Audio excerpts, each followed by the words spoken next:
I'll start by telling you that a year and a half ago, I was the healthiest 60-something-year-old person that I knew.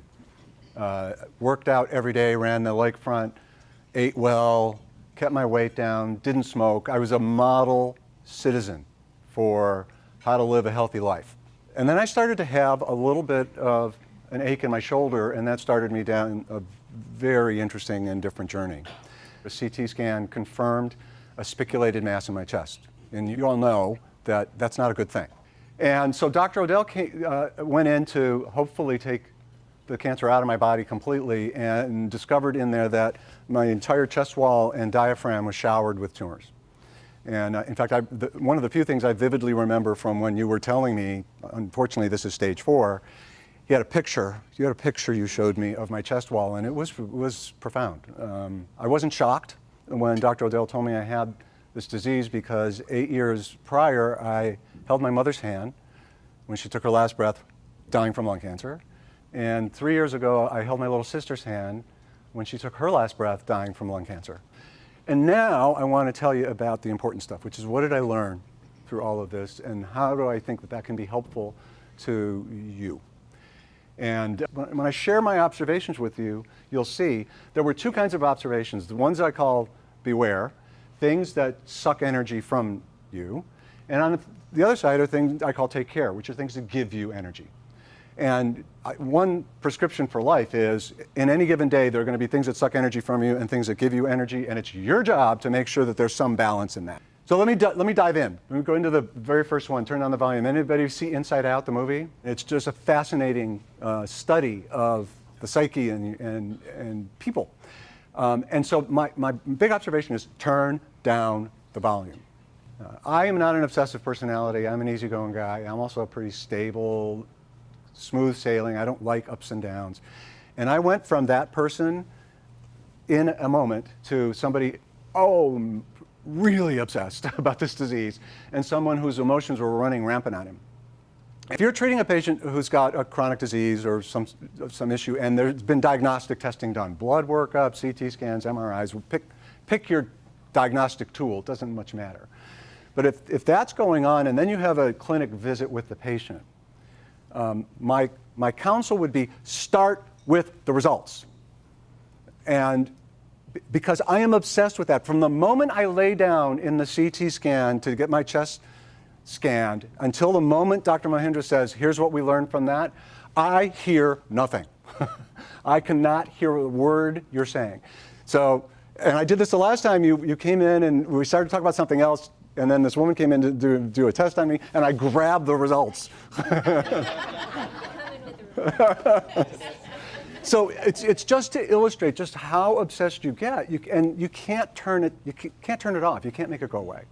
And I'd say recognize it and just cater to it in some sense, and acknowledge that Chuck Maniscalco can't listen to a word you're saying until he knows whether there's good or bad or indifferent things that grow out of that scan. So it's just one small idea that feeds on this notion of obsession. So that's the first one. Second one, probably the most powerful one for me, day in and day out, is to say what's right, not what's right to say. There's always this sense of it's socially appropriate to be positive, it's socially appropriate to be okay. A lot of people who ask me how I am want me to be okay because they love me and they want me to be okay, and I want to be okay too. But what happens is that you pretend to be okay all day, every day, and it sucks the energy right out of your body. Many people cope by packing it away, but I will tell you, you can't pack this stuff away. It's going to be there, and if you don't have any outlet to tell somebody, I feel shitty, I still do this, once or twice a month, I curl up in a ball on the rug in my living room. That happens, and you need to tell people that happens. And the one thing I will tell all of you is that if I see you in the hallways of the hospital in whatever or another context, which I hope I will, because I hope I'm around a lot, and I hope you all take advantage of what I have to offer. And if you ask me, how are you? And I say, I'm fine, I am lying. I am lying. I am never fine. And I used to be fine all the time, and I'm never fine anymore. Well, Actually, right now I'm fine. I like this. I'm really fine right now, but it won't last, and more on that later. So what I would offer up to all of you is, how are you is often just it's a greeting, right? And we treat it like a greeting. And in many circumstances, that's what you should do. But if you've got somebody facing what I'm facing in your life as a patient, sometimes, not all the times, but sometimes ask how are you, but make sure that person knows you really, really, really want to know. And you can do that. And if they don't want to tell you anything, it's their choice. But if you give people the opportunity, there's people like me who are going to say, oh, thank God this person really wants to know, and will utilize it as an opportunity for support and an opportunity for help. The third one surprised me. My wife, my best friend, and my sons were in the room when Dr. Odell told me about my disease. And he left the room. I looked over at the rest of the group, and I realized that suddenly I was out of sync. I was in a different place in my relationships with my family and my friends than I was 5 minutes earlier. And it was really uncomfortable because I've known my friend for 45 years, I've known my kids for 31 and 29 years, and these are long-standing, stable relationships, and all of a sudden, boom, you're a different person to the people around you. And that's actually okay, because relationships will and should change when you're diagnosed with a life-threatening disease that can't be cured. So I get that part, but the important part for me was, how do you create a new sync? How do you recalibrate, accept it, embrace it, and then eventually recalibrate all your relationships so that you're not as out of sync as you might have felt? My relationship with my children has been transformed through this process, and this diabolical disease called cancer is nothing but bad stuff except for that.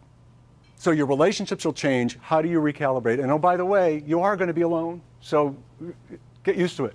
So you're not alone, but almost, and those are the drainers. And now here comes the things that can start to refuel and give you energy back. And the first one is the virtue of, well, it's not selfishness really, it's self-care. And the insight that I had was, you sort of need to ask people for what you need. People don't know what to do.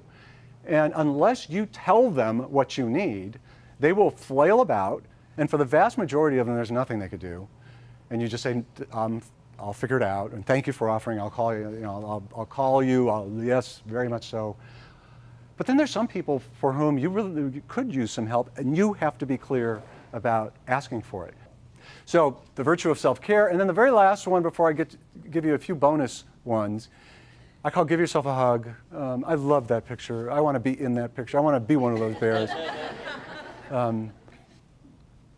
What would be missed if you weren't here? What would your family miss? What would your friends miss? What would be missed if you weren't here? And if you stop and think about what would be missed, and then you think, well, this is what I ought to do with myself, then you have an opportunity to hold on to the person you are while you grapple with the disease, rather than being subsumed by disease. This is all about holding on to who you are, and by the way, give yourself a hug and let other people hug you too. So those are the big ones. 3 drainers, 2 gainers, and then that all happened in 6 months. This all happened between when I was diagnosed and the Christmas holiday season. And then after that, I had 3 bonus insights for you today. There's like an encore. You didn't ask for it, but you're getting it. I call this watch out for the undertow. And what happens to me is this. I will have a moment that is a moment which otherwise would be pure joy. Just pure joy. What happens is I feel pure joy, and then right behind it comes melancholy, right behind it comes sadness, sometimes anger, not that often because I don't have an angry personality, but I'm finding that every time something good happens, something sneaks up behind it. It is a powerful thing, so that even when Dr. Mahindra is telling me good news, like even when she's saying, you know what, everything's stable, you're not presenting any symptoms, you're finally where it needs to be or close to it, even under those circumstances, that undertow comes up, even when I should feel pure joy. And the other example, I had to do this. This is the northeast corner of Prentice Hospital on the 11th floor on day 2 of Kate Maniscalco's life. And there I am, absolutely beaming. But I will tell you that I'm sitting there beaming and in awe of this new life, and at the same time, the undertow's there. And so what I've decided to do, at first I was trying to put it away. I was trying to pack it away. No, sadness, go away.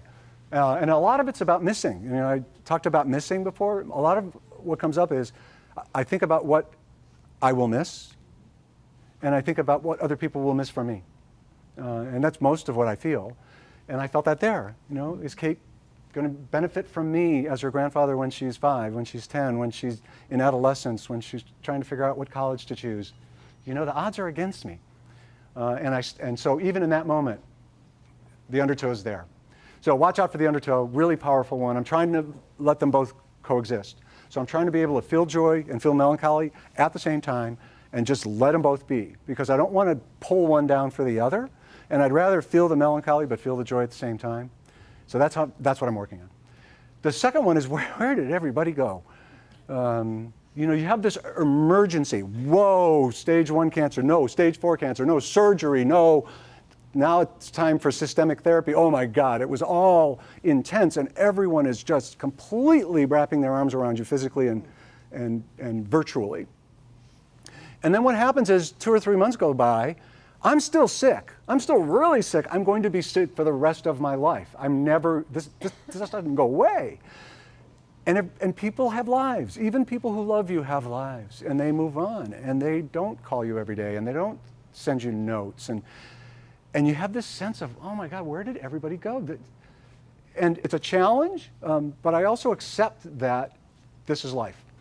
And there's a couple of people who can't go away. My kids can't go away, my wife can't go away, Dr. Mahendra can't go away. So I always have that to hold on to, but it is it's powerful to still feel intensely in the middle of treatment and have everybody else thinking, well, he's done and he's moved on and he's okay. And I've had many people say, how does it feel to be cancer-free? And I'd say, I'm never going to be cancer-free, so don't ask me that question again. This isn't my life, this isn't my world. And then the last one, chapter and verse. If you're lucky and you live long enough, there are many, many chapters to this disease. And hearing other people talk about their chapters was so powerful to me. And the benefit to me of knowing that is it helps me avoid being discouraged. I would have been discouraged had I not known there'll be another chapter, there'll be another chapter, there'll be another chapter. One of the reasons I advocate for research is this woman's going to keep me alive long for better and more effective cures, and maybe cure treatments, maybe cure eventually. And it also helps me not be discouraged when Dr. Mahendra says, you know, it might be time to move to a second treatment, which has happened. So this notion of a disease being something that's got chapters associated with it, don't hesitate to tell your patients about it. It helps them. Otherwise, it's really discouraging. Knowing it's coming is actually a help. I'm hoping I have 10, 15 chapters. I'm hoping it goes forever. I mean, I'm really excited. I'm having more fun right now than I've had in years to talk with you about my stage 4 lung cancer. I'm having fun. I'm back in my life, and I am not a cancer patient. I am a cancer fighter. And I am not a cancer survivor. I am a cancer thriver. And it's because of people in this room, and it's because of me trying to live up to the lessons I've learned, and I thank you.